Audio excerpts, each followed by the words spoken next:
প্রথমে বক্তব্য রাখার জন্য আমি অনুরোধ করছি বাংলাদেশ জাতীয়তাবাদী ছাত্র দল বুধবার বাজার ইউনিয়ন শাখার সম্মানিত আমার ছোট ভাই সাধারণ সম্পাদক জনাব জহুরুল ইসলাম। বিসমিল্লাহির রহমানির রহিম।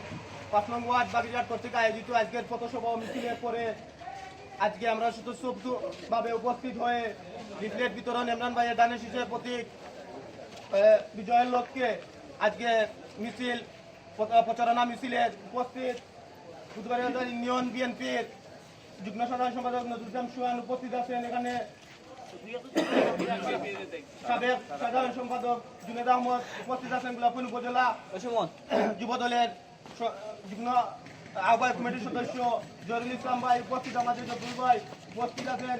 স্বেচ্ছাসেবক দলের ৫ নং ইউনিয়ন স্বেচ্ছাসেবক দলের সাধারণ সম্পাদক জনাব দুলাল আহমদ ভাই।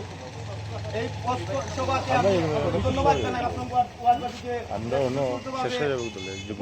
এই মিছিলটি অংশগ্রহণ করে বিজয়ের লক্ষ্যে ধারাবাহিক রাখি আমরা দানের শীষকে প্রতীকে বিজয় করবো ইনশাআল্লাহ। এই বক্তব্য রেখে আমি আমার বক্তব্য এখানে শেষ করছি। আসসালামু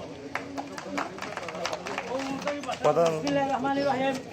বাংলাদেশ জাতীয়তাবাদী দল ৫ নং বাজার ইউনিয়নের ৫ নং ওয়ার্ডের বিএনপির দানের শীষের প্রচারণা অনুষ্ঠানে